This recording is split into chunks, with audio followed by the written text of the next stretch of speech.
Hello my dear students, how are you. देखो ये question exercise 7.1 का एग्जाम्पल में से है। क्वेश्चन ये है गिवन में कि ये फिगर दे रखा है और फिगर में ये दे रखा है कि ओ ए, देखो यहाँ ओ ए और बराबर है ओ बी के, ये दोनों बराबर है। एक देखो यहाँ 1 डॉट से हम इंडिकेट कर रहे हैं, इसका मतलब ये इसके बराबर है। फिगर में इस तरह से हम किसी को इक्वेट करने के लिए ज्योमेट्री में कोई दो पार्ट अगर इक्वल है तो उसको दिखाने के लिए हमको एक जैसा डॉट डालना पड़ता है, तो उससे हम ये दिखा सकते हैं कि ये इसके बराबर है। दे रखा है यहाँ ओ ए बराबर ओ बी के और दूसरा दे रखा है कि ओ डी बराबर है ओ सी के। देखो डबल डॉट है, डबल डॉट, तो ये ओ डी और ओ सी बराबर है, ये गिवन है। और हमसे क्वेश्चन कह रहा है कि ये प्रूव करो कि ये दोनों ट्रायंगल कॉन्ग्रेंट है आपस में। तो कॉन्ग्रेंसी को प्रूव करने के लिए देखो ज्योमेट्री में बच्चे शुरू से अगर थोड़ा सा ध्यान दे तो ज्योमेट्री में उसको बहुत आसानी होगी। और वही चीज़ जो बेसिक चीज़ को जो नहीं समझते हैं जो बच्चे, उसके लिए ज्योमेट्री धीरे धीरे बहुत ही टफ हो जाता है और उसको ज्योमेट्री से डरने लगने लगता है। हालांकि ज्योमेट्री बहुत ही इंटरेस्टिंग चीज़ है और बहुत ही आसान भी।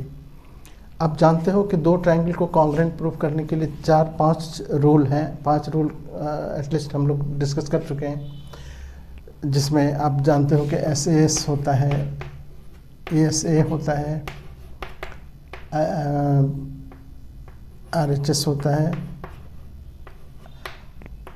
एस एस एस होता है और एक ए एस होता है। ये 4 रूल हैं जिसको कहते हैं कॉन्ग्रेंसी कंडीशन या क्राइटेरिया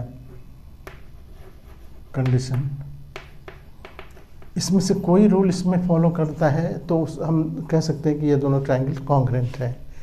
कॉन्ग्रेंट का मतलब होता है एकदम ट्विन, जस्ट एक जैसा, बिल्कुल जैसे तरह तुम अगर ये कहो कि एक दूसरे का कॉपी है, ये है कॉन्ग्रेंसी। तो इस तीनों चारों पांचों में से कोई भी रूल इसमें अगर अप्लाई हो रहा है तो कहेंगे हम कॉन्ग्रेंट है।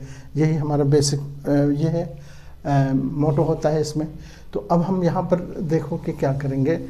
इसमें सबसे पहली बात तो हम प्रूफ में इस तरह से लिखेंगे कि सिंस इन ट्रायंगल, जो तुमसे कह रहा है वो ट्रायंगल को पहले टारगेट करो। ए ओ, देखो ए ओ डी कहा है, तो in triangle A O D and यहाँ ट्रायंगल, देखो यहाँ क्या लिखा है ए ओ डी और इधर से B O D, B O C, यहाँ तो बी ओ सी, इस तरह से इस दोनों में क्या क्या है इक्वल वो हम देख रहे हैं। अब पहला तो ये दे रखा है कि ओ ए, इधर से ओ ए है, ओ ए ये इधर से ओ बी के बराबर है। ये भी क्यों है ऐसा, तो यहाँ लिख देंगे कि ये बात गिवन है। हर स्टेप में आपको उसका रीजन देना होता है। अच्छा, अब आप जानते हो कि दो एंगल तो है, दो साइड तो है। अब उसके बीच का एंगल को देखो, बीच के एंगल का मतलब ये एंगल है, ये एंगल के बारे में कहा नहीं है। लेकिन अगर तुम ज्योमेट्री में सिंसियरली आप पढ़ाई करते हो तो देखो कि आप याद है कि दो लाइन जब एक दूसरे को इंटरसेक्ट करता है तो क्या होता है, वर्टिकली अपोजिट एंगल बराबर होते हैं। ये इसके बराबर होगा और ये एंगल इसके बराबर होगा। ये जिस बच्चे को पता नहीं है वो बच्चा ये क्वेश्चन नहीं कर पाएगा। तो यहाँ पर देखते ही कहेगा कि कोई बच्चा भी कह सकता है कि ये ए बी एक लाइन है, सी डी एक लाइन है, एक दूसरे को ओ पर कट कर रहा है, तो इसका मतलब ये वर्टिकली अपोजिट हो गया, तो ये वर्टिकली अपोजिट एंगल बराबर होता है। ये एग्ज़ाम क्वेश्चन में नहीं दिया हुआ है, लेकिन आपको यही चीज़ आपसे जानना चाहता है एग्जामिनर कि आपको क्या पता है। तो आप कहोगे कि एंगल ए ओ बी जो है, ए ओ डी, ये बराबर है एंगल इधर से बी ओ सी के। क्यों बराबर है, तो आप यहाँ लिख दोगे vertically opposite, vertically opposite, Hindi में कहते हैं शीर्षाभिमुख।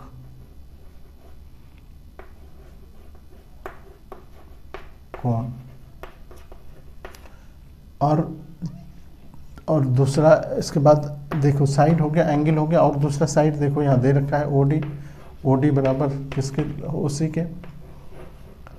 तो अब इस ट्रायंगल के देखो, इस ट्रायंगल के ये साइड इसके बराबर, ये साइड इसके बराबर, बीच का एंगल बराबर, जिसी को कहते हैं SAS, है ना।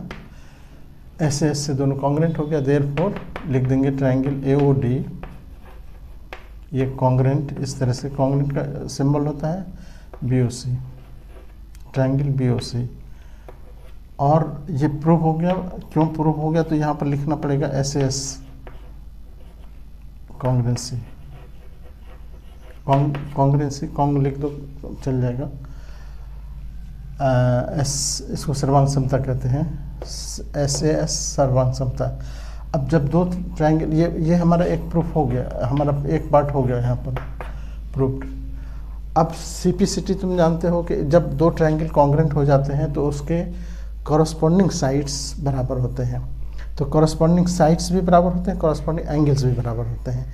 तो इसका मतलब हो गया कि ये एंगल देखो यहाँ पर OAD, देयरफॉर अब लिखेंगे इसके आगे, अब सिंस ट्रायंगल AO, अभी प्रूफ किया AOD बराबर कॉन्ग्रेंट है किसके, ट्रायंगल BOC के।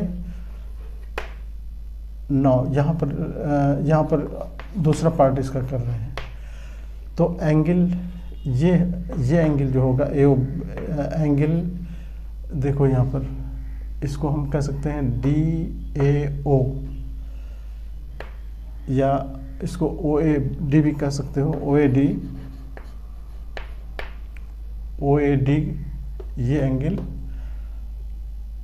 बराबर होगा किसके, एंगल OBC के, एंगल OBC। और हम इसको लिख सकते हैं, और O से ना कह के इसको अगर हम BAD कहें, BAD, और एंगल BAD ये बराबर होगा किसके, यहाँ से O से ना कह के हम यहाँ से AOC के, है ना। ये O इसी का पार्ट है, इसीलिए हम OA ना कह के BA कह देंगे। तो BAD यानी BAD, और इधर से ABD दोनों बराबर हम कह रहे हैं। तो ये तो अल्टरनेट इंटीरियर एंगल हो गया। दो लाइन है उसको कोई ट्रांसवर्सल इस तरह से कट कर रहा है, ये एंगल इसके बराबर अगर हो रहा है, तो अगर ये दोनों बराबर हो रहा है तो ये लाइन पैरेलल होगा, ये थ्योरम है। तो अब हम यहाँ पर लिखेंगे but these are alternate interior angles, है ना, एकांतर कोण। ये दोनों एकांतर कोण हैं। जब एकांतर कोण बराबर होते हैं देयरफॉर ये हो गया AB, जब एकांतर कोण बराबर होते हैं तो AD पैरेलल हो गया BC के, इसलिए AD पैरेलल हो गया किसके, BC के। यही प्रूव करना था। देखो वहाँ प्रूव्ड, दूसरा पार्ट ये प्रूव करना था। जब एकांतर कोण बराबर होते हैं या अल्टरनेट इंटीरियर एंगल बराबर होते हैं तो दोनों लाइन पैरेलल होते हैं। तो इस तरह से हम इसको पूरा कर लेंगे। ओके, इस तरह के बहुत सारे क्वेश्चन मिलेंगे आपको प्लेलिस्ट में। आप प्लेलिस्ट में जाओगे तो इस तरह से बहुत, चैनल सब्सक्राइब करो, प्लेलिस्ट सामने आएगा, बहुत सारे क्वेश्चन इस तरह के हैं। Okay, thank you.